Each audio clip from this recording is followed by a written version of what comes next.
নমস্কার, গল্পকথক রীতি চ্যানেলে আপনাদের সবাইকে স্বাগত। শুরু করেছি প্রফুল্ল রায়ের লেখা কেয়া পাতার নৌকো উপন্যাসটি। আজকে শুনবেন অষ্টম পর্ব। অপটু হাতে নৌকো বাইতে বাইতে দুজন পুকুর পেরিয়ে ধান খেতে এসে পড়ল। ঘন ধান বন ঠেলে ঠেলে একটু পর তারা যেখানে এলো সেখানে আশ্বিনের শান্ত জলে শুধু পদ্ম আর শাপলা, আর আছে চাপ চাপ কচুরিপানা। সেগুলোর মাথায় থোকা থোকা নীল ফুল, মাঝে মাঝে মুত্রা আর নলখাগড়ার ঝোপ। এক আধটা মান্দার গাছও চোখে পড়ে, লাল ফুলে ফুলে তাদের ডালপালা ছেয়ে আছে। কিছু কিছু বৌন্না গাছও ইতস্তত ছড়ানো। বন্যার নিচু ডালগুলো থেকে শক্ত শক্ত অসংখ্য গোলাকার ফল জলের কাছাকাছি ঝুলছে, আর মুত্রা ঝোপ তো সাদা ফুলের মুকুট পরে গর্বিণী হয়েই আছে। শুধু ফুলই নয়, কত যে পাখি গাছের মাথায় মাথায় আর আকাশময় রঙিন পাপড়ির মতন উঠছে তার হিসেব নেই। ঝুমা খুশিতে হাততালি দিয়ে উঠল, তারপর চেঁচিয়ে বলল, ইস, কত ফুল, কত পাখি। এই দৃশ্য বিনুর অচেনা নয়। কালই চারিদিকের এই ঝোপঝাড় ফুল ফল এবং পাখিদের রাজ্য পাড়ি দিয়ে সুজনগঞ্জের হাটে গিয়েছিল সে। যেতে যেতে প্রতিটি গাছ, প্রতিটি লতা আর পাখির নাম শিখিয়েছিল যুগল। সেই সব ঠিক ঠিক মনে আছে বিনুর। ওই যে ওই পাখিটা হলো মাছরাঙা, ওইটা হলদিবনা, ওইটা পাতিবক। পরিচিত দৃশ্য, তবু মুগ্ধ হয়ে গেল বিনু। ঝুমা আবার বলল, কি সুন্দর না জায়গাটা। হ্যাঁ, আমি জোর করে ধরে আনলাম বলে তো, নইলে কি কখনো আসতে এখানে? আমি কালই এসেছিলাম। সত্যি? হ্যাঁ সত্যি, মা কালীর দিব্যি। মা কালীর নামে যখন দিব্যি কেটেছে তখন আর সন্দেহ করা চলে না। ঝুমা শুধল, কার সঙ্গে এসেছিলে? কার সঙ্গে এসেছিল বিনু বলল। কি জন্যে এসেছিলে? বিনু তাও জানালো। যুগলের নৌকোয় সুজনগঞ্জে পাড়ি দেবার কথা শুনে কিছুক্ষণ এক দৃষ্টে তাকিয়ে থাকল ঝুমা। তারপর ঈর্ষা এবং লোভ মেশানো গলায় বলল, সুজনগঞ্জের হাট কোথায়? অনেক দূর, সকালবেলা বেরুলে যেতে যেতেই দুপুর হয়ে যায়। এত দূর? সেখানে কি দেখলে? কাল হাটে গিয়ে যেসব বিচিত্র অভিজ্ঞতা হয়েছে বিনু বলে গেল। মন দিয়ে শুনে ঝুমা বলল, যুগলকে একটা কথা বলবে? কি? আমাকে একদিন সুজনগঞ্জে নিয়ে যেতে বলবে? আচ্ছা, বলবো। ঠিক তো? ঠিক। একটুক্ষণ চুপচাপ, তারপর চারিদিকের অসংখ্য পাখি দেখতে দেখতে ঝুমা বলল, ইস, আমার এয়ার গানটা যদি আনতাম। তাহলে কি হতো? দেখতে এতক্ষণে কতগুলো পাখির শিকার করে ফেলতাম। তুমি বন্দুক ছুঁড়তে পারো? তোমার বুঝি কিছুই মনে থাকে না, একেবারে হাঁদারাম শিকদার। কি মনে থাকে না আমার? সেদিন তোমাকে এয়ার গান ছোঁড়ার কথা বললাম না? এবার বিনুর মনে পড়ে গেল, বন্দুক ছোঁড়ার কথা বলেছিল বটে ঝুমা। তাছাড়া যার মামা বাঘ ভাল্লুক মারতে পারে তার ভাগ্নি কি আর দু একটা পাখি শিকার করতে পারবে না? ঝুমা আবার বলল, কি মশাই, মনে পড়েছে? নিঃশব্দে ঘাড় কাত করল বিনু। ঝুমা পাখি শিকার নিয়ে আর কিছু শুধল না। চারদিকে ফুটন্ত ফুলের মেলার দিকে তাকিয়ে বলল, হেয়ার গান যখন আনিনি তখন ফুল তুলি এসো। বিনু উৎসাহিত হয়ে নৌকোর ধারে এসে ঝুঁকে বসল। ঝুমাও বসল তার পাশে। তারপর ক্ষিপ্র হাতে দুজনে ফুল ছিঁড়তে লাগলো। চোখের পলকে শাপলা আর পদ্মে, মুত্রা আর কচুরি ফুলে নৌকো বোঝাই হয়ে গেল। ফুলটুল তুলতে তুলতেই হঠাৎ চেঁচিয়ে উঠল ঝুমা, এই, ওটা কি গাছ জানো? বলে সামনের দিকে আঙুল বাড়িয়ে দিল। অথই জলের মাঝখানে গাছটা এক পায়ে দাঁড়িয়ে আছে। ডিঙি মেরে আকাশের ওপারে কোনো রহস্য বুঝি দেখতে চেষ্টা করছে। কালই গাছটা চিনিয়ে দিয়েছিল যুগল। বিনু বলল, ওটা কাউ গাছ। গাছটা সারা দেহ ফলে বোঝাই। হলুদ আভা মাখানো সবুজ রঙের ফলগুলো সরু বোঁটায় ঝুলছে। সেগুলো দেখিয়ে ঝুমা বলল, ওগুলো কি খায়? হ্যাঁ। তুমি খেয়েছ? না। তবে কি করে বুঝলে খায়? যুগল বলেছে। খেতে কীরকম লাগে জানো? হ্যাঁ, খুব টক। লোভে চোখ চকচক করতে লাগলো ঝুমার। দ্রুত চাপা স্বরে সে বলল, চলো না কটা কাউ পারি, বাড়ি গিয়ে নুন দিয়ে খাবো। ব্যাপারটা খুবই লোভনীয়, তাই বিনু তক্ষুনি রাজি হয়ে গেল। বইটা টেনে টেনে নৌকোটাকে কাউ গাছের কাছে নিয়ে এলো দুজনে। আনামাত্রই হাত বাড়ালো ঝুমা, কিন্তু ফলগুলো ধরতে পারল না। কাজেই পায়ের আঙুলে ভর দিয়ে আরও খানিক লম্বা হয়ে নিল। এবারও ফলগুলো ছোঁয়া গেল না। অগত্যা বিনুর দিকে তাকালো ঝুমা, করুণ হেসে বলল, পারলাম না। তুমি বেটে যে, তুমি তো লম্বা, তোমার চাইতে অনেক। চোখ কুঁচকে বিনুর পা থেকে মাথা পর্যন্ত একবার দেখে নিল ঝুমা, তারপর বলল, কেমন লম্বা এবার দেখব, পারো তো ওই কাউটা? নৌকোর একেবারেই ধারে দাঁড়িয়েছিল বিনু। খানিক ঝুঁকে গাছের দিকে হাত বাড়াতে গিয়ে হঠাৎ অঘটন ঘটে গেল। টাল সামলাতে না পেরে হুড়মুড় করে সোজা জলে গিয়ে পড়ল সে। এখানে অগাধ জল, পায়ের তলায় মাটি খুঁজে পেল না বিনু। একবার ডুবে যাচ্ছে সে, পরক্ষণেই ভেসে উঠছে, আর সমানে হাত পা ছুঁড়ছে। হাত বাড়িয়ে কিছু একটা যে ধরবে তেমন কিছুই নেই কাছাকাছি। এরই ভেতর অনেকখানি জল খেয়ে ফেলল সে। খানিক পরে বিনুর মনে হলো জলের ওপর সে আর মাথা তুলতে পারছে না। এবার সে নির্ঘাত ডুবে যাবে। নৌকোটা কিংবা কাউফলের গাছটা কোথায়, কোন দিকে সে বুঝতে পারছে না, দেখতেও পাচ্ছে না। দেখতে পেলে সেই দিকে যেতে চেষ্টা করত। শ্বাস বন্ধ হয়ে আসতে লাগলো বিনুর। আঙুলের ডগাগুলো ঝিনঝিন করতে লাগলো। কানের কাছে একসঙ্গে হাজার ঝিঁঝি এক টানা ডেকে চলল। অথই জলে ডুবে যেতে যেতে প্রাণপণে চেঁচিয়ে উঠল বিনু, মরে গেলাম, মরে গেলাম, আমাকে বাঁচাও, আমাকে বাঁচাও। আর তখনই সে শুনতে পেলেও কেউ ঝপাং করে জলে লাফিয়ে পড়েছে। পর মুহূর্তেই টের পেল তার চুলগুলো কার হাতের মুঠোয়। জলের ওপর তাকে ভাসিয়ে রেখে চুল ধরে কেউ টেনে টেনে নিয়ে চলছে। যে চুল ধরেছে তাকে দেখা যাচ্ছে না। তাকে ধরবার জন্যই হাত বাড়িয়ে দিল বিনু, কিন্তু সে এমনভাবে রয়েছে যে ধরা যাচ্ছে না।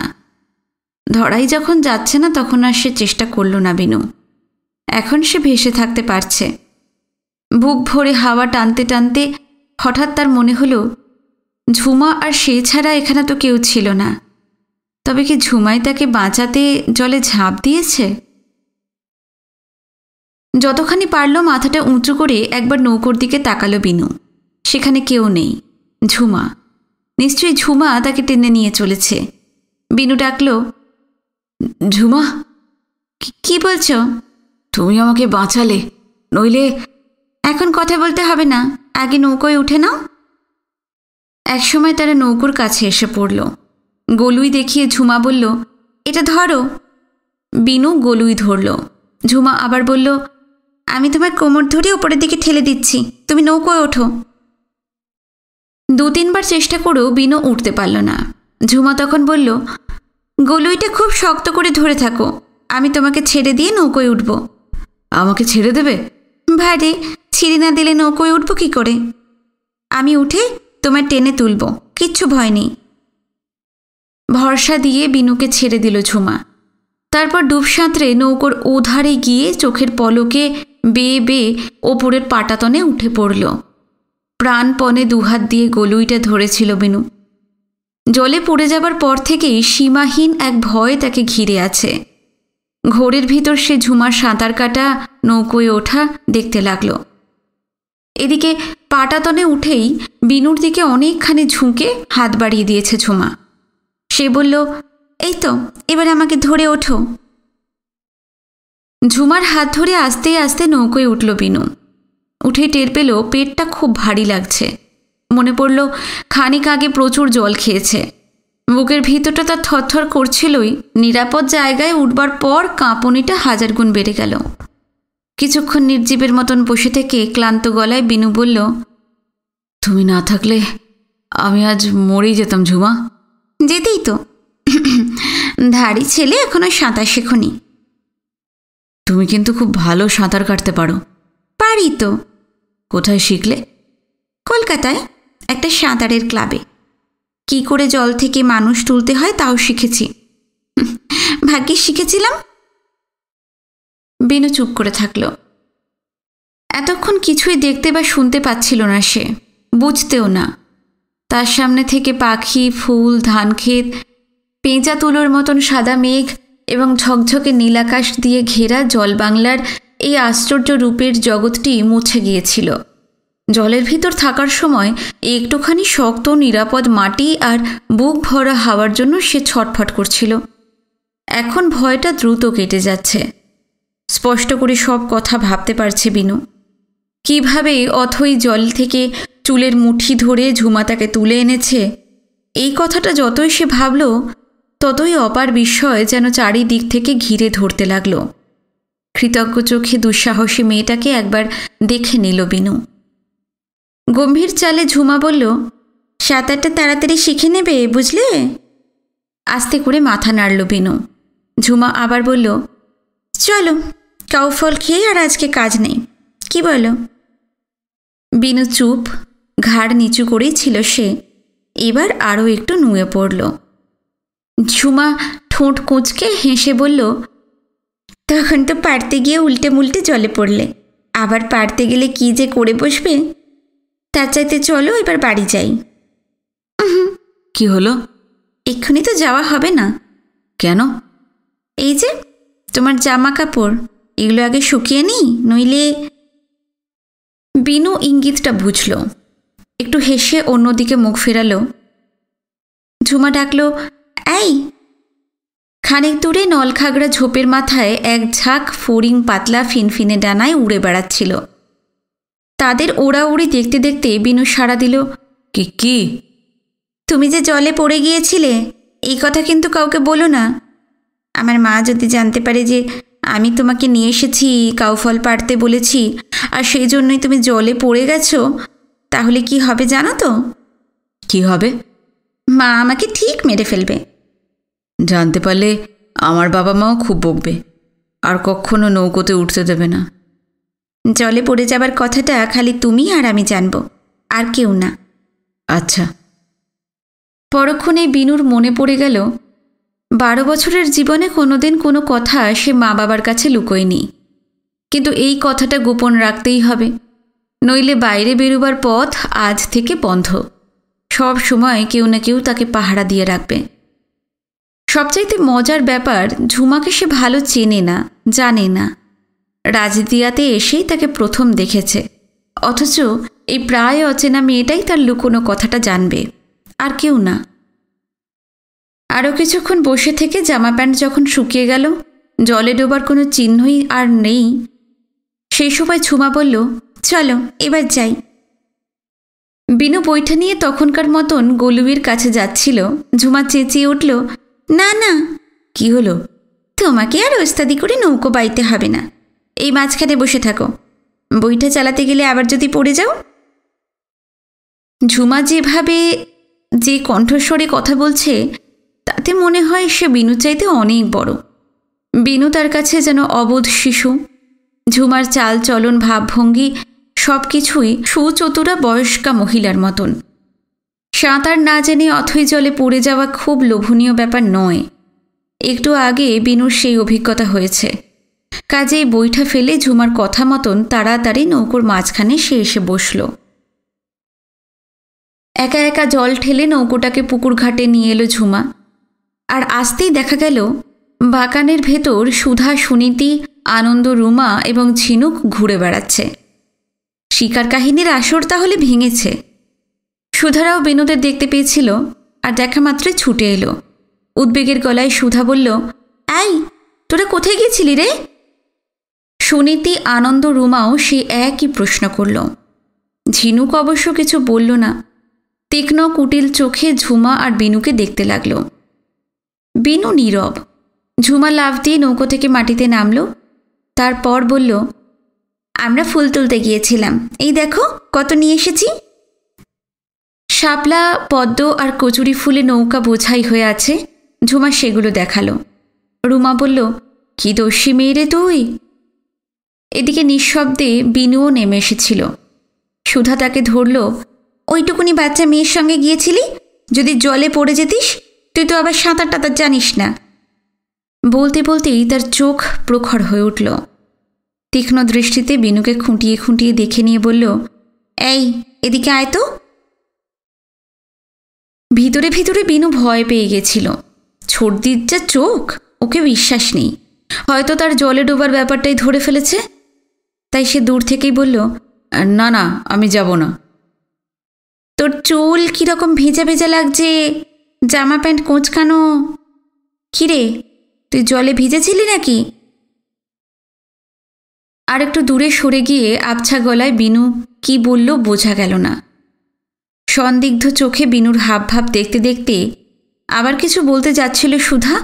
এই সময় রুমা বলে উঠল, এই ঝুমা, তোর চুলগুলো তো ভেজা ভেজা, ইজ ইট ফ্রক কোঁচকানো, কি করছিলি বলতো তোরা?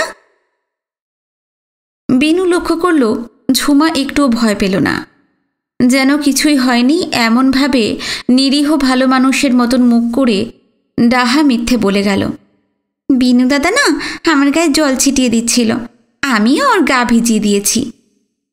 পাজি মেয়ে কোথাকার।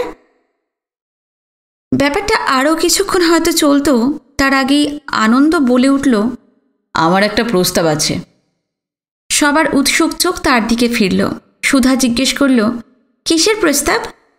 কবজি উল্টে ঘড়িটা দেখে নিয়ে আনন্দ বলল, এখন সবে 11টা বাজছে, খাওয়া দাওয়ার তো এখনও অনেক দেরি, ততক্ষণ নৌকোয় করে আমরা একটু ঘুরে আসি না কেন? হ্যাঁ, এ তো খুব ভালো প্রস্তাব। সুনীতি কিছু বলল না, তবে ঘাড় কাত করে জানালো, এই ব্যাপারে তার বিন্দুমাত্র আপত্তি নেই। রুমা তো প্রায় হাততালি দিয়ে উঠল, আমরা নৌকোয় চড়ব, কী যে ভালো লাগছে। আনন্দ বলল, সবাই যখন রাজি তখন আর দেরি করে দরকার নেই, আসুন আসুন। সুনীতি আগে আগে ছিল, সেই প্রথমে নৌকোয় উঠল, তারপর আনন্দ ঠিক পরেই ছিল সুধা। নৌকোর দিকে পা বাড়াতে গিয়েই হঠাৎ থমকে গেল সে। আনন্দ বলল, কি হলো? কিছু হয়নি। তাহলে উঠে পড়ুন। উঠব? বারে, নৌকোয় করে ঘোরা হবে বলে কথা হলো, না উঠলে ঘুরবেন কি করে? সুধা কোনো উত্তর দিল না। কেউ কিছু বুঝবার আগেই হঠাৎ সে এক কাণ্ড করে বসল। গলুই ধরে জোর ধাক্কায় নৌকোটাকে গভীর জলের দিকে ঠেলে দিল। আনন্দ প্রথমটা বিমূঢ়, তারপরে চেঁচিয়ে উঠল, এটা কি হলো? কি হলো এটা? সুধার ষড়যন্ত্রটা ধরতে পেরে সুনীতিও চিৎকার করছে, বাঁদর মেয়ে, পাজি মেয়ে। সুধা পুকুর ঘাট থেকে গলা তুলে বলতে লাগলো, আনন্দদা, দিদি আপনার শিকারের গল্প কিন্তু খুব ভালোবাসে, শুনতে শুনতে একেবারে মুগ্ধ হয়ে যায়। সুযোগ করে দিলাম, যত পারেন শুনিয়ে দেবেন। ওদিকে পুকুরের মাঝখান থেকে সুনীতি সমানে চেঁচিয়ে যাচ্ছে, শয়তান মেয়ে, মাকে বলে তোমার ফাজলামি আমি বার করব, দাঁড়াও। আনন্দ বিব্রত, বিমূঢ়, কী করবে তা যেন ভেবে উঠতে পারছে না। হাতের ইশারায় সুধা তাকে নৌকো নিয়ে দূরে পাড়ে দিতে বলল। তারপর রুমার দিকে ফিরে বলল, তুমি নিশ্চয়ই খুব রাগ করেছ? এ মা, শুধু শুধু রাগ করব কেন? নৌকো করে বেড়াতে পারলে না বলে? না না, নৌকোয় তো আমি ঢের চড়েছি, আজ না হয় নাই বা চড়লাম। আমি কি ছেলে মানুষ যে এই জন্য রাগ করব? ও, ব্যাপারটা কি জানো তো ভাই? কি? তোমার মামাটি আমার দিদি ভাইয়ের। সত্যি? হ্যাঁ সত্যি। তাই বুঝি তুমি দুজনকে চান্স করে দিলে? হ্যাঁ তাই তো। তোমার মতো দয়ালু মেয়ে আমি আর কখনো দেখিনি। বলছো? একটু চুপ করে থেকে রুমা আবার বলল, তোমার কথা জানা রইল, দরকার হলে আমাকেও একটু এইরকম চান্স টান্স করে দিও। নিশ্চয়ই নিশ্চয়ই, কবে দরকার হচ্ছে? এক্ষুনি তো বলতে পারছি না। সুধা কি একটা বলতে যাচ্ছিল, হঠাৎ দেখতে পেল বিনু, ঝুমা আর ঝিনুক পলকহীন তাকিয়ে আছে। সুধা ঝংকার দিয়ে উঠল, এই তোরা কি শুনছিস রে? এই উল্লুক ছেলে। তোরা যা বলছিস তাই শুনছি। খুব পাকা হয়েছ না? যা যা এখান থেকে ভাগ। তোরা ভাগ। সুধা রেগে মেগে উঠতে যাচ্ছিল, রুমা তার আগেই বলে উঠল, চলো চলো আমরা ওই বাগানের দিকটায় যাই।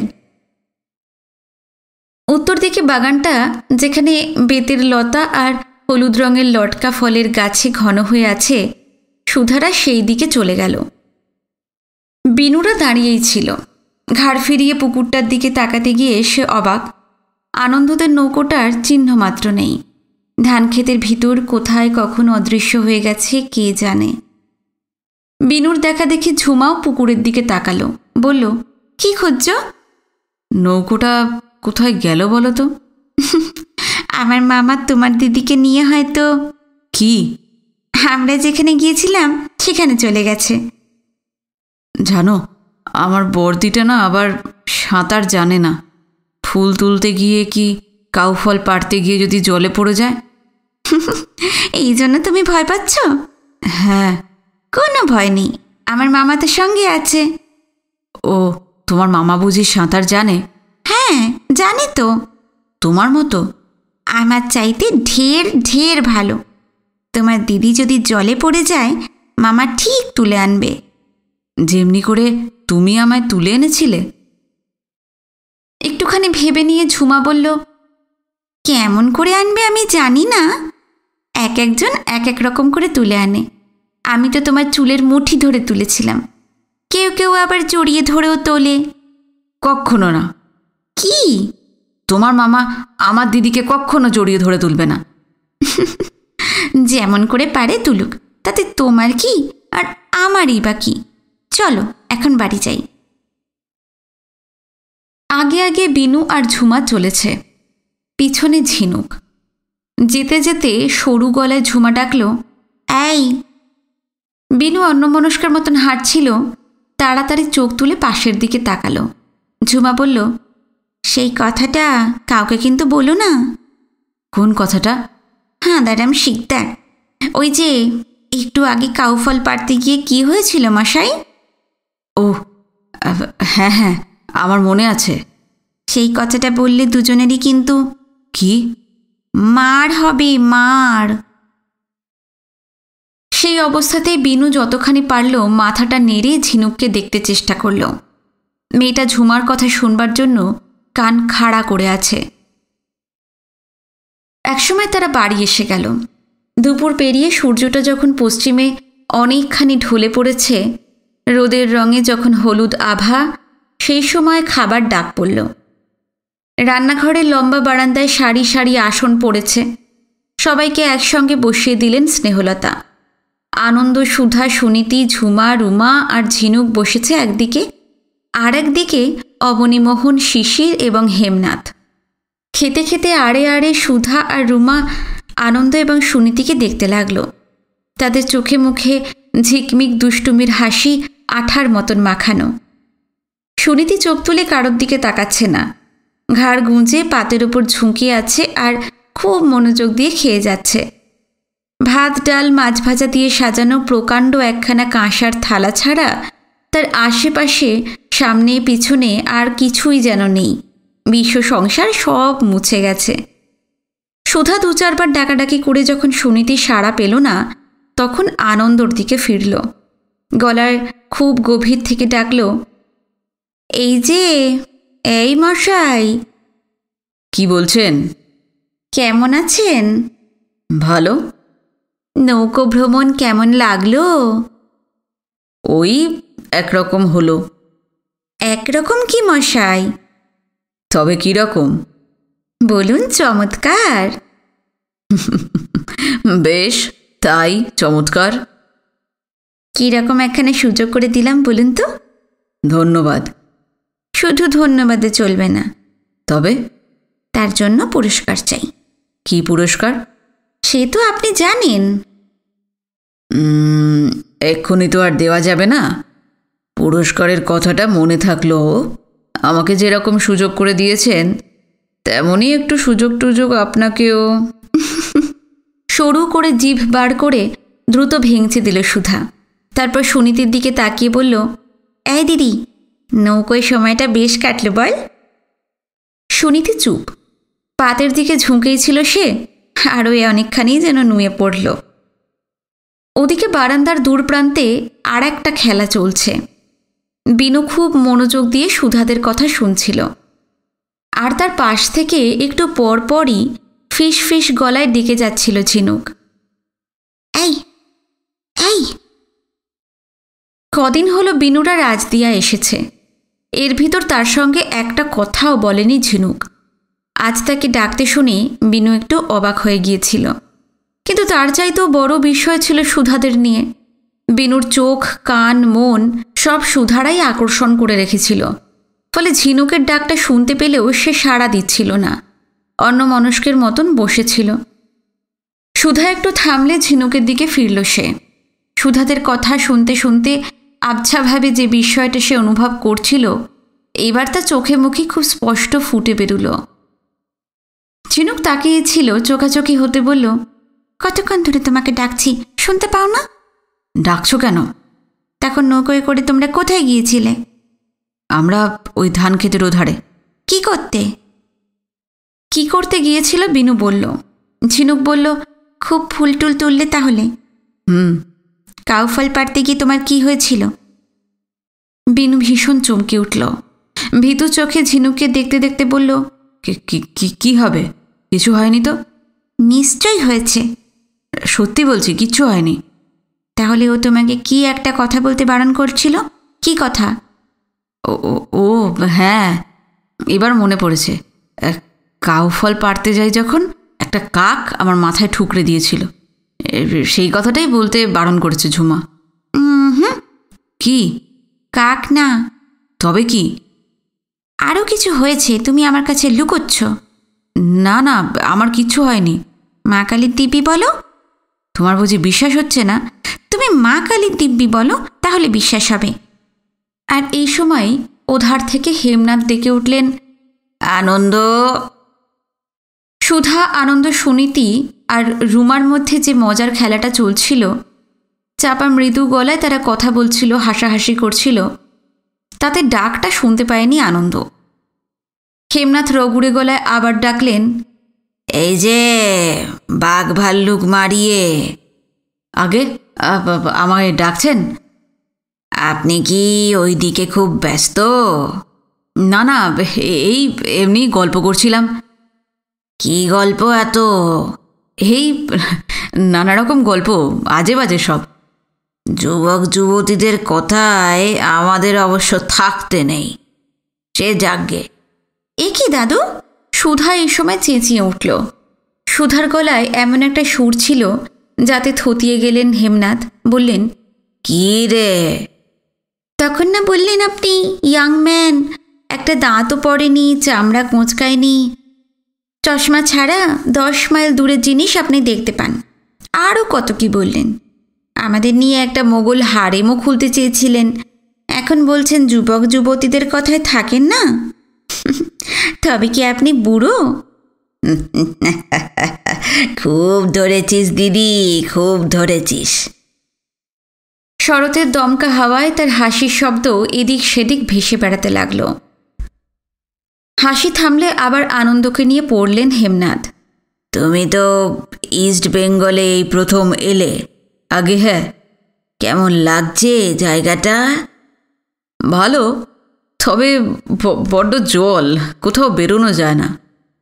তা তুমি তো এসেছো এই বর্ষার সময়, জল থাকবে না?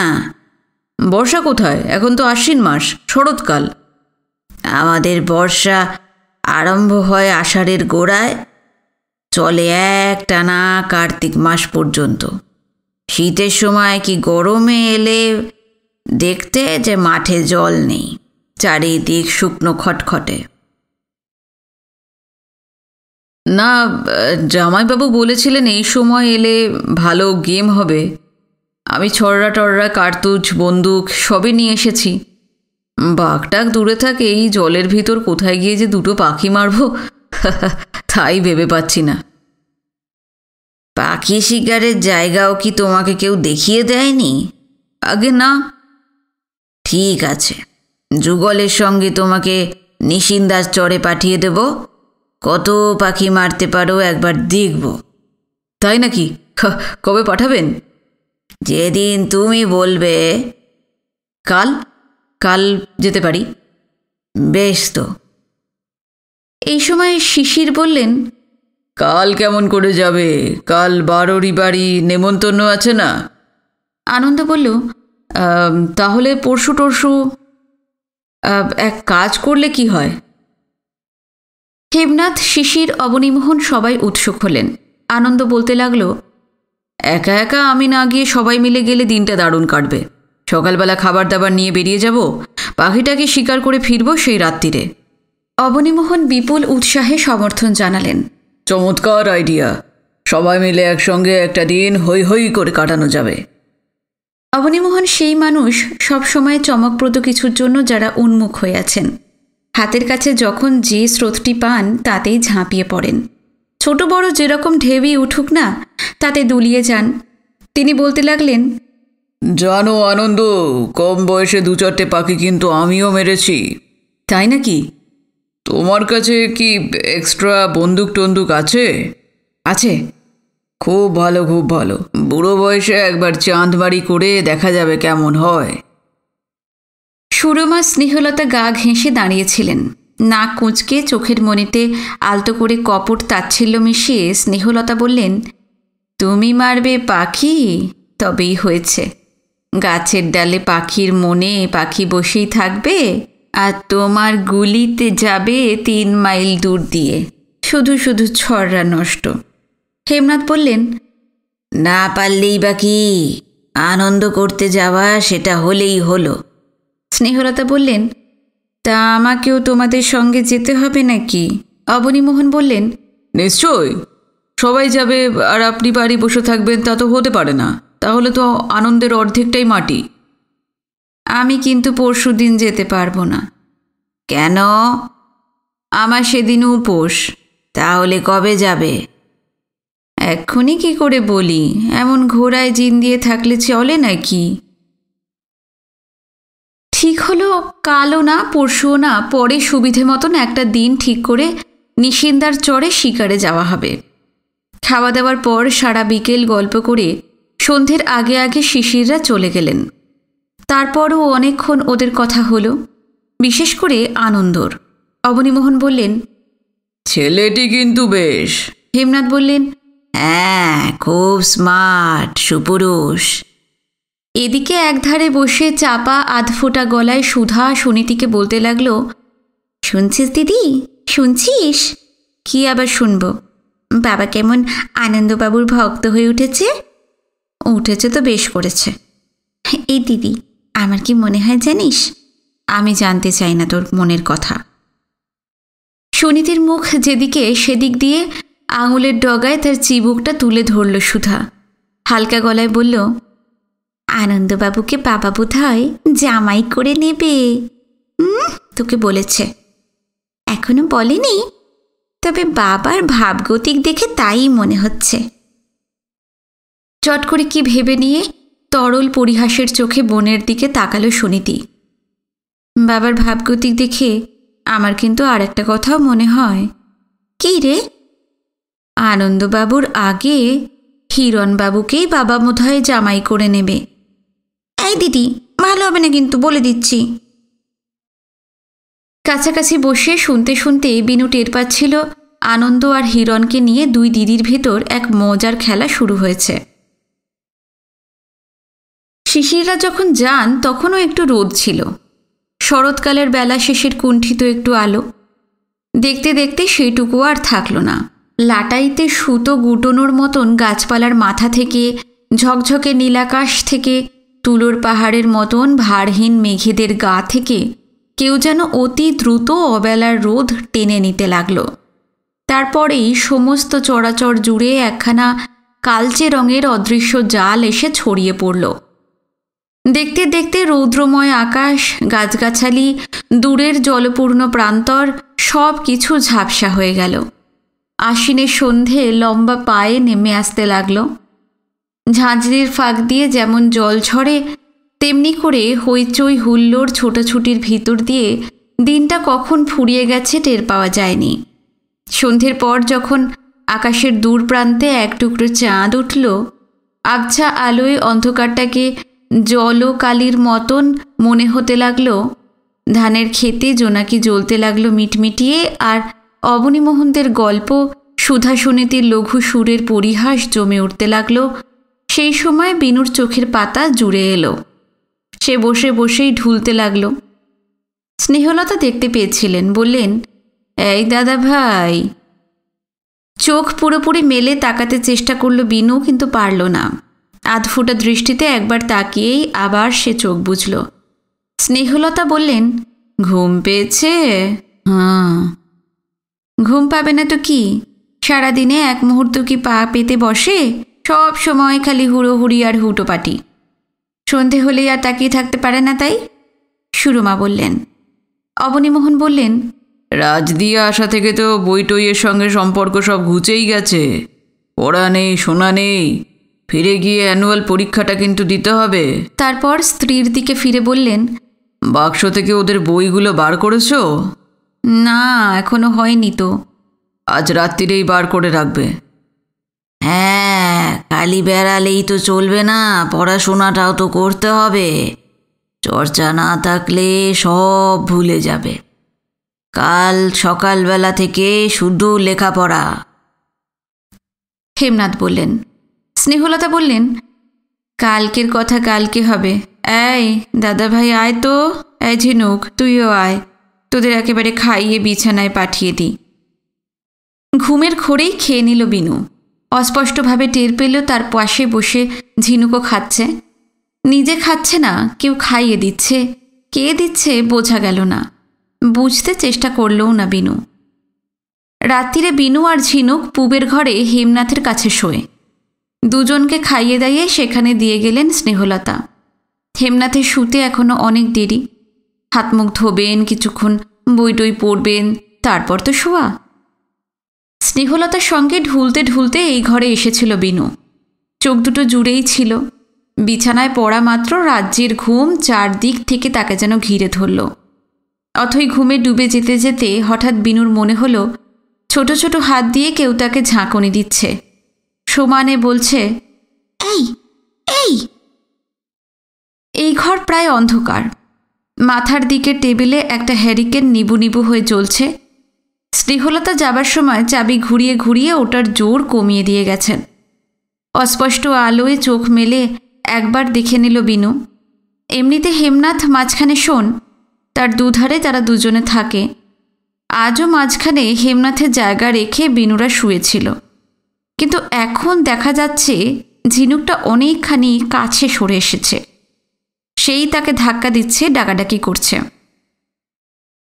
চোখ মেলতেই চোখাচোখি হয়ে গিয়েছিল। ঝিনুক বলল, তোমার বড্ড ঘুম, ভোঁস ভোঁস করে খালি নাক ডাকে। ঠেলছো কেন? তখন তো মা কালী দিব্যি বললে না। মা কালীর দিব্যি? উফ, মা কালীর দিব্যি কেন বলবো? পারে, মনে নেই? না। ঝুমার সঙ্গে কাউফল পাড়তে গিয়ে কি হয়েছিল তোমাকে জিজ্ঞেস করলাম, তুমি বললে কিছুই হয়নি, আর আমি তখন মা কালীর দিব্যি বলতে বললাম। এবার মনে পড়েছে? বিনু হতভম্ব। কি শয়তান মেরে, কথাটা একদম ভোলেনি, কাঁচা ঘুম ভাঙিয়ে মনে করিয়ে দিচ্ছে। কি হলো বলো, মা কালীর দিব্যি বলো।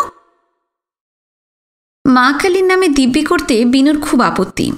দেবতাদের মধ্যে কালীকেই তার সব চাইতে বেশি ভয়। হাতে খড়গ, গলায় অসুর মুন্ডের মালা। এই ভয়ঙ্করী দেবীটির সম্বন্ধে অনেক সাংঘাতিক গল্প বিনুর জানা, সেই জন্যই তাকে ঘাঁটাতে চায় না সে। আমি শুধু শুধু দিব্যি কাটবো কেন? তোমাকে তো বললাম কাউ পাড়তে গিয়ে কিছু হয়নি। বুঝেছি, কি দিব্যি দিতে ভয় পাচ্ছ, নিশ্চয়ই কাউ পাড়তে গিয়ে কিছু হয়েছে। শিগগিরই আমাকে বলো, নইলে। নইলে কি? আমি তোমার মা বাবাকে বলে দেব। কি বলবে? তোমার চুলগুলো আর জামা প্যান্ট কেমন একটা দেখাচ্ছিল, আমার মনে হয় তুমি জলে পড়ে গিয়েছিলে। কাজেই আর গোপন রাখা গেল না। কাউফল পাড়ার সময় যা যা ঘটেছিল সব বলে ফেলল বিনু। সমস্ত শুনে ঝিনুক বলল, খুব তো লুকিয়ে রাখতে চেয়েছিলে, পারলে? বিনু চুপ। ঝিনুক আবার বলল, জানো, আমায় কেউ ফাঁকি দিতে পারে না। কথাটা যে হাজারবার সত্যি, মনে মনে বিনুকে তা মানতেই হলো। ঝিনুক বলল, আর কখনো আমাকে ফাঁকি দেবে না, বুঝলে? আচ্ছা।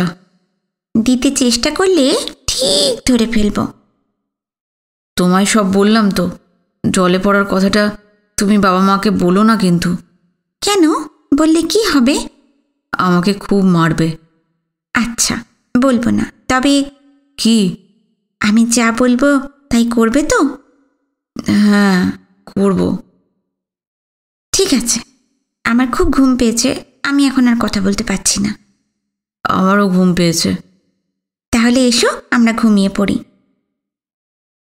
ঘুমিয়ে পড়তে পড়তে বিনুর মনে হলো, এই ঝিনুকের কাছে কিছুই গোপন করা যাবে না। যে সিন্ধুকেই পুড়ে রাখুক না, কুলুপ ভেঙে মেয়েটা সেটা ঠিক বার করে নেবেই। কাল রাত্রেই বই বার করে রেখেছিলেন সুরমা। ভোরবেলা ঘুম থেকে উঠে মুখটুক ধুয়ে হেমনাথ আর ঝিনুকের সঙ্গে প্রথমে সূর্যস্তাপ সেরে নিল বিনু, তারপর পড়তে বসল। পুজোর ছুটির পর স্কুল খুললেই অ্যানুয়াল পরীক্ষা। এখন থেকেই একটু আদ্র পড়াশুনো না করলে ঢাহা ফেল। বিনু একা নয়, সুধা সুনীতিও আজ তাড়াতাড়ি উঠে বই নিয়ে বসেছে। কলেজ খুললেই অবশ্য তাদের পরীক্ষা নয়, তবু চর্চাটা রাখা ভালো, নইলে সব ভুলে বসে থাকবে। পুবের ঘরের বারান্দায় 3 ভাই বোন পড়তে বসেছিল।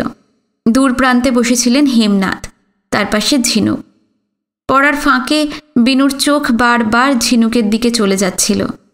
ঝিনুকও একদৃষ্টে তার দিকে তাকিয়ে আছে। বিনু শুনতে পেল। অনেকক্ষণ চুপচাপ বসে থাকার পর নিচু গলায় ঝিনুক হেমনাথকে ডাকল, তাতু। কি রে? আমি পড়ব। খুব ভালো কথা তো, পড় না। আমাকে একটা বই দাও। কোথায় তোর বই? আমাদের বাড়িতে। আচ্ছা, আমি আনিয়ে দেবক্ষণ, তারপর পড়িস। এক্ষুনি আনাও, এক্ষুনি আনাও। এক্ষুনি? তোদের বাড়ি আবার কে যাবে ও বেলা? না না না, এক্ষুনি, আমার এক্ষুনি বই চাই। আরে বাপু, একবেলা না পড়লে মহাভারত অশুদ্ধ হবে না। না, বিনু দাদা পড়ছে, আমার বই চাই। উফ, বিনু দাদা পড়ছে বলে তোকেও পড়তে হবে? হ্যাঁ। হিংসের যে জ্বালা কত! স্নেহ, ও স্নেহ। স্নেহলতা ভেতর বাড়িতে ছিলেন, বড় বড় পা ফেলে এলেন। সুরমা এলো তার সঙ্গে। এত চেঁচামেচি কেন, কি হয়েছে? আমাকে তাড়াতাড়ি খেতে দাও তো, আমি বেরোবো। কি রাজকার্য আছে শুনি? রাজকার্যটা কি? হেমনাথ বললেন। স্নেহলতা শুনে হাসতে লাগলেন। তাহলে তো যেতেই হবে। কোমল গলায় উধার থেকে সুরমা বললেন, আহা, পড়ুক না। বিনুকে হিংসে করে মেয়েটা যদি মায়ের কথা ভুলে থাকে তো থাক না, ওর তো একটু অন্যমনস্ক হওয়া দরকার। সুরমারা চলে গেলেন। একটু পর সকালবেলার খাবার এসে গেল। খাওয়া যখন আধা আধি হয়ে এসেছে, সেই সময় বাগানের দিক থেকে অবনীমোহন এলেন। কি ব্যাপার অবনী, ওই দিকে কোথায় গিয়েছিলে? ঘুম থেকে উঠে রাস্তা ধরে অনেকখানি একা একা একটু ঘুরে এলাম। ভারী ভালো লাগছিল। কলকাতার ধোঁয়া নেই, ভিড় নেই, গুঁতোগুঁতি ধাক্কাধাক্কি নেই। মনে হয় এখানেই থেকে যাই। আর ফিরে যেতে ইচ্ছে করছে না। বেশ তো, থেকে যাও না। মুখটুক ধুয়েছ তুমি? আগে না। চট করে ধুয়ে খেয়ে নাও তো, তোমাকে নিয়েই একটু বেরোই। কোথায় যাবেন আবার? হেমনাথ বললেন। অবনীমোহন উৎসাহিত হয়ে উঠলেন, ওই সঙ্গে একবার শিশির বাবুদের বাড়িটাও ঘুরে আসব। কেন বলো তো? আনন্দর কাছ থেকে একটা বন্দুক চেয়ে আনবো। কাল নিশিন্দার চড়ে যাবার কথা তো আর হলো না। অনেক দিন তো প্র্যাকটিস নেই, আগে থেকে একটু মহড়া দিয়ে রাখবো। ভালো ভালো, খুব ভালো। তাড়াতাড়ি মুখটুক ধুয়ে সকালবেলার খাওয়া যখন শেষ করে এনেছেন অবনীমোহন, বিনু পড়া টড়া ছেড়ে চেঁচিয়ে উঠল, দাদু! কি বলছিস দাদা ভাই? আমিও যাব তোমাদের সঙ্গে। তুই তো এখন পড়ছিস, আমাদের সঙ্গে গেলে পড়াটা নষ্ট হবে। ওধার থেকে অবনীমোহন বললেন, না না, এখন যেতে হবে না। না, আমি ওবেলা ঠিক পড়ে নেব। একদম নয়, ওবেলা টোবেলা নয়, পড়তে বসেছ যখন পড়ো। কদিন তো বইটই খুলেও দেখনি। আর যদিও বা বসলে বাঁদরামি তোমার শুরু হয়ে গেছে। বেলা 10টা পর্যন্ত কোনো দিকে তাকাবে না, মন দিয়ে শুধু পড়া। ছুটির পরেই পরীক্ষা, খেয়াল থাকে যেন। কিন্তু বিনু লাফালাফি শুরু করে দিল। সেই সঙ্গে নাকি সুরের একটানা ঘ্যানঘ্যানানি চলল, না না না, আমি যাব। আচ্ছা আচ্ছা, লম্প জম্প আর কান্নাকাটি করতে হবে না, একটু থামো। বলো আমাকে নিয়ে যাবে? আচ্ছা যাব, তবে একটা শর্ত। দাদু যখন ভরসা দিয়েছেন তখন যাওয়া নিশ্চয়ই হবে। তার ওপর আবার অবনীমোহন কথা বললেন না, কিন্তু শর্তটা যে কি বোঝা যাচ্ছে না। লাফঝাঁপ থামিয়ে সন্দিগ্ধ চোখে তাকিয়ে থাকল বিনু। শর্তটা হলো, এখন যদি যাও দুপুর সন্ধে দুবেলায় কিন্তু তোমাকে পড়তে হবে। তখন কিন্তু তুমি গোলমাল করতে পারবে না। না না, আমি মোটেও গোলমাল করব না। দুপুরবেলা সন্ধেবেলা যতক্ষণ পড়তে বলবে আমি পড়ব। ভালো, এখন তো খুব ভালো ভালো কথা বেরোচ্ছে, ফিরে এসে দেখা যাবে এখন। যাও, জামা প্যান্ট বদলে এসো। বিনু বাড়ির ভিতর ছুটতে যাচ্ছিল, কিন্তু ঝিনুক সেই সময় তীক্ষ্ণ চাপা গলায় চেঁচিয়ে উঠল, না। তোর আবার কি হলো? বিনু দাদা যাবে না। একে তো অনেক কষ্টে বহু কান্নাকাটির পর বেড়াতে যাবার সনদ মিলেছে, আর ঝিনুক কিনা তার পায়ে বেড়ি পড়াতে চাইছে। বিনুর মাথা ঠিক থাকল না, জিভ ভেঙচে চেঁচিয়ে উঠল, যাবে না? ইল্লি রে, যাবো তো, নিশ্চয়ই যাব। বলেই আর দাঁড়ালো না, লম্বা পা ফেলে চোখের পলকে ভিতর বাড়িতে অদৃশ্য হয়ে গেল। চোখ কুঁচকে বিনুর যাওয়া দেখল ঝিনুক, তারপর আস্তে আস্তে হেমনাথের পাশ থেকে উঠে ভেতরে চলে গেল। ঝিনুক যখন বিনুকে খুঁজে বার করলো তখন তার জামা প্যান্ট পরা শেষ। নটি বয় শু পায়ে দিয়ে ফিতে বাঁধছে। সোজা গিয়ে ঝিনুক তার মুখোমুখি দাঁড়ালো এবং কোমরে হাত দিয়ে ঘাড় হেলিয়ে দেখতে লাগলো। এই, কি? তুমি তাহলে যাবে? হ্যাঁ। আমার কথা শুনবে না? না। বেশ, আমি মাসিমাকে বলে দিচ্ছি কথাটা। কোন কথাটা? সেই যে জলে পড়ে গিয়েছিলে। হ্যাঁ, না না না, বলো না। আমার কথা না শুনলে আমি বলবই। বিনু এবার বোঝাতে চেষ্টা করলো, সে গেলে ঝিনুকের তো কোনো ক্ষতি নেই। ঝিনুক কিন্তু বুঝল না, বলল, তুমি গিয়ে ঝুমার সঙ্গে দেখা করবে। ওর এয়ার গান আছে, লুডো আছে, ক্যারাম আছে, আমি সব জানি। আমি ঝুমার সঙ্গে খেললে তোমার কি? না। কি? তুমি ওর সঙ্গে খেলতে পারবে না। কি হলো রে দাদা ভাই, জামা প্যান্ট পরতে কতক্ষণ লাগছে? শিগগিরই আয়। তুমি বলে দাও যাবে না। বিনু বিদ্রোহ করতে যাচ্ছিল, কিন্তু ঝিনুক দ্রুত বলে উঠল, না বললে কিন্তু সেই কথাটা। দাদু, আমি যাব না, পেটটা ব্যথা করছে বলে ধীরে ধীরে একে একে জামা জুতো খুলে ফেলতে লাগলো। ভাবল, ঝিনুক নামে এই মেয়েটা বয়সে ছোট হলে কি হবে, অত্যন্ত সাংঘাতিক একটা অমোঘ অস্ত্র সে পেয়ে গেছে। সেটা দেখিয়ে চিরকাল হয়তো ঝিনুক নিজের ইচ্ছে মতন বিনুকে চালিয়ে যাবে। একটু নীরবতা, তারপর বিনু ঝাঁঝিয়ে উঠল, যেতে তো দিলে না, এখন আমি কি করব? পড়বে, পড়া হলে আমার সঙ্গে খেলা করবে। রাগে বিনুর গা জ্বলতে লাগলো। পারলে ঝিনুকে ঝুঁটি ছিঁড়ে দিত, তার বদলে চেঁচিয়ে মেচিয়ে বাড়ি মাথায় তুলে ফেলল। বই গেছে এখন পড়তে, বই গেছে আমার তোমার সঙ্গে খেলতে। দুপুরবেলা ঝিনুকের বই আর একখানা বন্দুক নিয়ে ফিরে এলেন হেমনাথরা। তারপর বাকি দিনটা বন্দুকের পরিচর্যা করেই কাটালেন অবনীমোহন। সেই সঙ্গে সমানে শিকারের গল্প চলল। জিম করবেট থেকে শুরু করে পৃথিবীর বাঘা বাঘা শিকারীদের চমকপ্রদ কীর্তিকাহিনী তিনি বলে গেলেন। শুনতে শুনতে মনে হলো, পশু পাখির প্রাণ নেওয়া ছাড়া জগতে অন্য কিচ্ছু জানা নেই অবনীমোহনের। সারা জীবন তিনি এই কাজটিই করে গেছেন। মোট কথা, যখন যে স্রোতটি আসে তাই অবনীমোহনকে ভাসিয়ে নিয়ে যায়। দেখতে দেখতে আরও 4-5 দিন রঙিন প্রজাপতি হয়ে চোখের সামনে দিয়ে উড়ে গেল। এর ভেতর প্রায় রোজই বিনুরা বেড়াতে বেরিয়েছে। হেমনাথদের বাড়ি থেকে বেরিয়ে স্টিমার ঘাটা পার হয়ে স্কুল, সেটেলমেন্ট অফিস, থানা, আদালত পিছনে ফেলে নদীর পাড়ের সুদূর ঝাউবন পর্যন্ত এক টানা পাড়ি। ফলে রাজদিয়াকে খুব ভালো করেই চেনা হয়ে গেছে।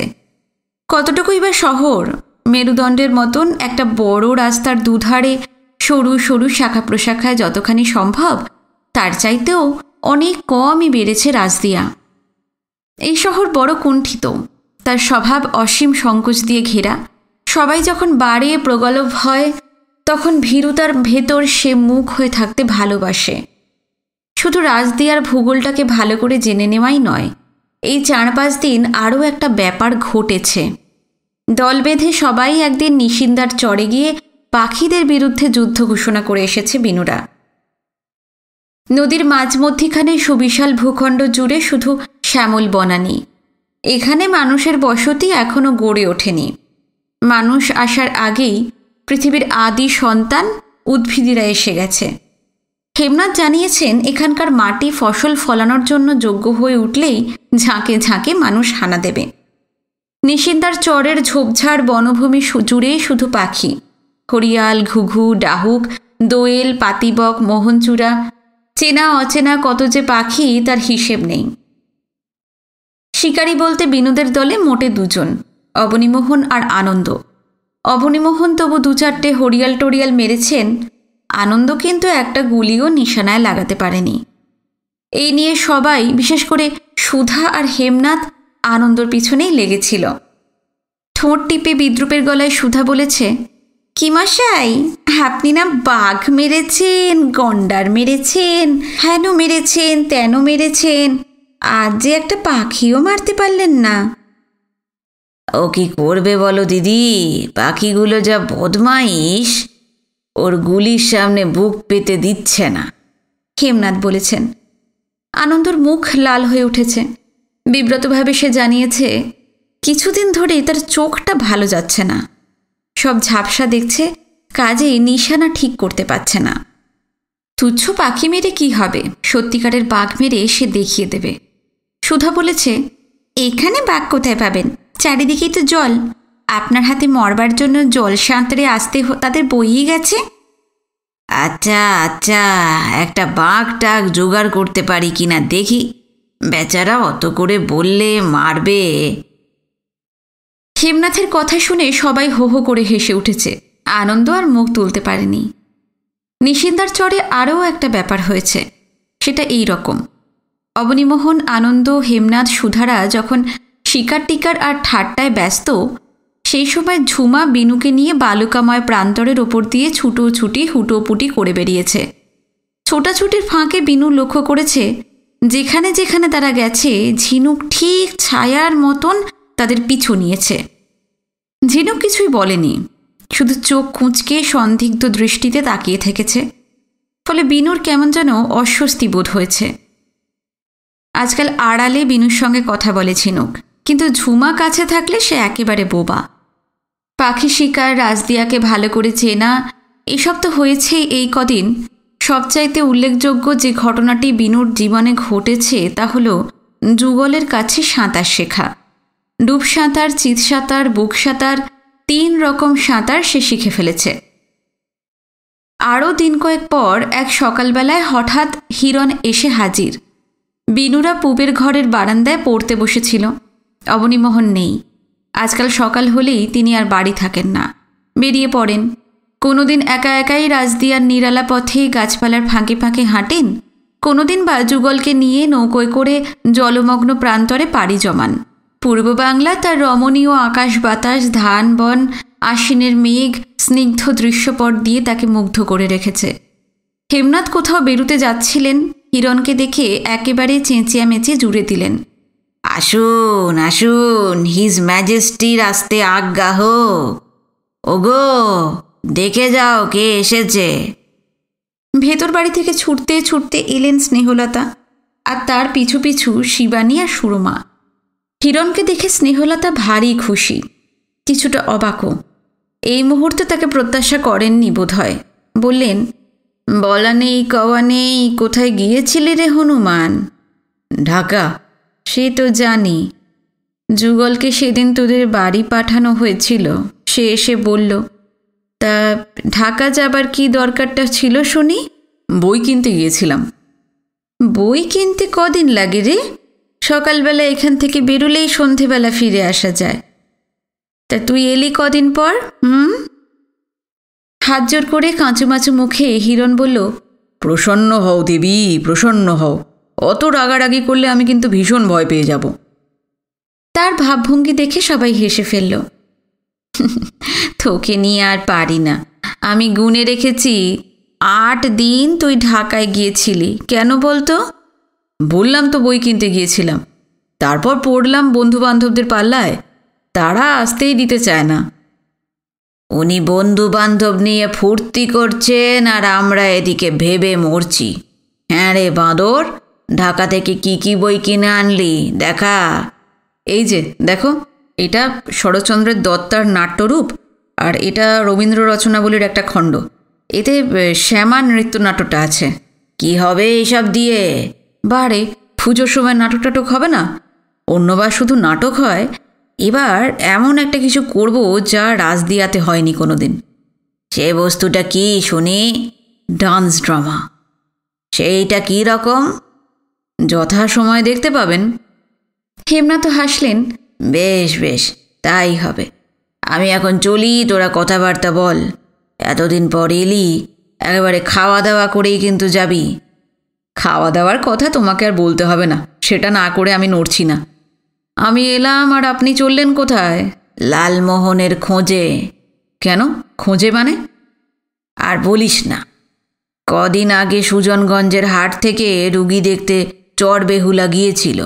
বলেছিল পরের দিনই ফিরবে। তা 7-8 দিন পার হতে চলল, এখনও তো কোনো পাত্তাই নেই।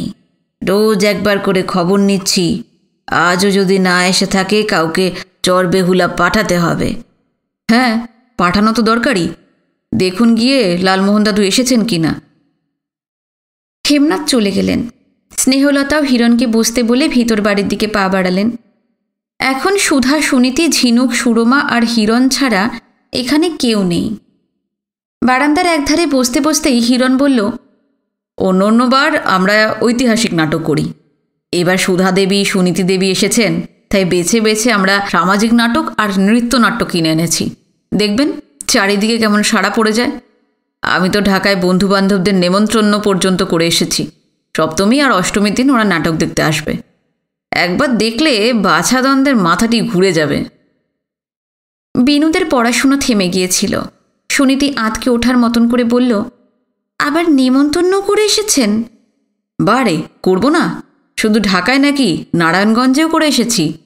কাল পরশু মুন্সিগঞ্জ, মীরকাদিম, বজ্রযোগিনী এইসব জায়গাতেও খবর পাঠাবো। আপনার কি ধারণা আমরা দারুণ নাচতে গাইতে অভিনয় করতে পারি? নিশ্চয়ই। আমাদের তো নাচও দেখেননি, গানও শোনেননি, অভিনয়ও দেখেননি, তবু কি করে এমন ধারণা হলো আপনার? শেষ পর্যন্ত একটা কেলেঙ্কারি হবে। শেষ পর্যন্ত কি হবে আমিই জানি, সেজন্য আপনাদের ভাবতে হবে না। শুধু আমি যা বলবো সেইটুকু করে যাবেন। কদিন ছিলাম না, এর ভেতর কারা কারা কলকাতা থেকে রাজদিয়া এসেছে জানি না। আজই খোঁজ নিয়ে অ্যাক্টর অ্যাক্ট্রেসদের একটা লিস্ট করে ফেলতে হবে। পুজোর তো আর দেরি নেই, কাল থেকে রিহার্সালে বসতে হবে। গান বাজনা, নাটক টাটকে খুব বেশি আগ্রহ ছিল না সুরমার। একটু সুযোগ পেতেই তিনি বলে উঠলেন, আচ্ছা হিরণ, তোমাদের বাড়িটা কোন দিকে গো? আগে স্টিমার ঘাটার কাছাকাছি। রাজদিয়া আসার পর অনেকেই তাদের বাড়ি যেতে বলে গেছে, যাওয়া হয়নি। ভেবে রেখেছি আগে তোমাদের বাড়ি যাব, তারপর অন্যদের বাড়ি। আমাদের বাড়ি যাবেন? তোমার আপত্তি থাকলে অবশ্য যাব না। না না, আপত্তি নয়, তবে কি? বুড়ো অথর্ব ঠাকুরদা আর এক বিধবা জ্যাঠাইমা ছাড়া বাড়িতে তো আর কেউ নেই। কেন, তোমার মা বাবা ভাই বোন? আমার বাবা মা জন্মের পরই মারা গেছেন। আমি তাদের একমাত্র সন্তান। ঠাকুরদাও আজ বছর 10-12 হলো পক্ষাঘাতে শয্যাশায়ী। জ্যাঠাইমার মারাত্মক রকমের সূচিবাই, কেউ বাড়ি ঢুকলে গোবর জল ছিটিয়ে শুদ্ধ করে নেয়, সেই জন্য আমি কাউকে নিয়ে যেতে চাই না। সহানুভূতিতে সুরমার মুখ আর্দ্র হয়ে উঠেছিল। কোমল সুরে তিনি বললেন, কিছু মনে করো না বাবা, আমি একটা কথা জিজ্ঞাসা করি? হ্যাঁ হ্যাঁ, বেশ তো, করুন না। তুমি ঢাকায় থেকে পড়ো, ঠাকুরদার ওই অবস্থা, জমি জমা বিষয় সম্পত্তি দেখাশোনা কে করে? কি হলো, হাসলে যে? ছোট একখানা বাড়ি ছাড়া আমাদের আর কিছুই নেই। তাহলে? আপনি কি বলতে চান আমি বুঝেছি। জমি জমা নেই, বিষয় সম্পত্তি নেই, তবু আমাদের সংসার কেমন করে চলে, এই তো? হ্যাঁ। আমাদের সংসার তো হেমদাদু চালান। আমাদের সংসার, আমার পড়াশুনো সব তার দয়াতেই তো চলছে।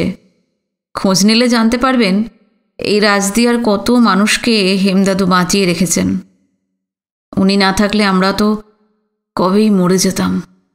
অবশ্য সুধা, সুনীতি, বিনু হেমনাথের কথা শুনতে শুনতে অভিভূত হয়ে গিয়েছিল। তারা কিছু বলছিল না, এবারও বলল না। সুরমা বললেন, অবশ্য কি? আমার ব্যাপারে হেমদাদুর একটু স্বার্থ আছে। কীরকম? এই মেয়েটা যদি পাশ করতে পারি, রাজদিয়া কলেজে আমাকে পড়াতে হবে, অন্য কোথাও চাকরি নিয়ে যাওয়া চলবে না। যদি ভালো চাকরি পাও? না, তবুও না। হেমদাদু বলেন, সবাই যদি টাকা পয়সার লোভে দেশ ছেড়ে চলে যায়, দেশটা চলবে কেমন করে?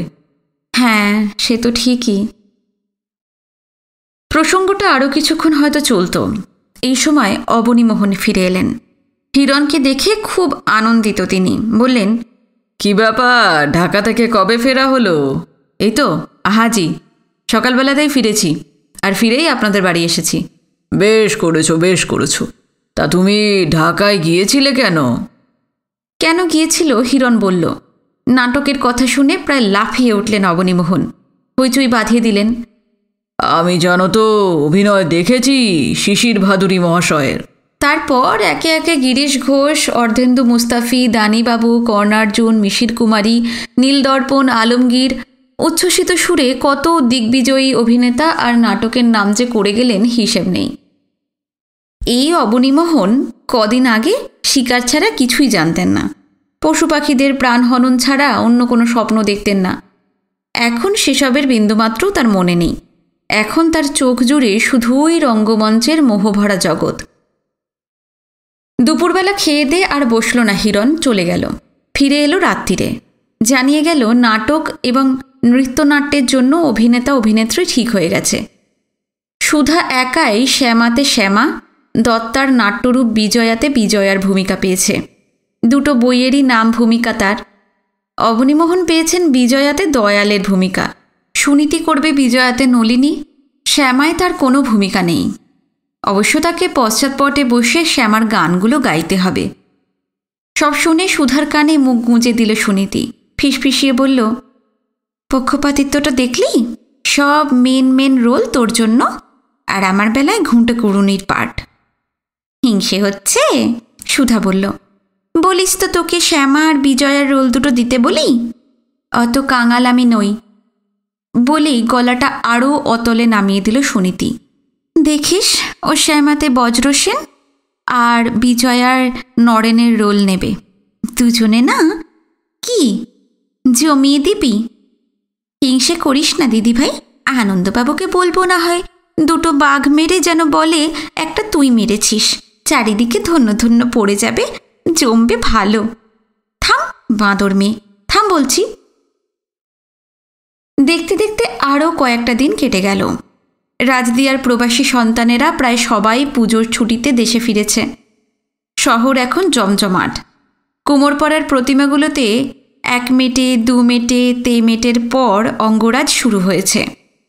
এদিকে হিরণদের নাটকের রিহার্সালও চলেছে পুরো দমে। মহালয়ার যখন দিন 3 বাকি, সেই সময় দুটো চমকপ্রদ ঘটনা ঘটল।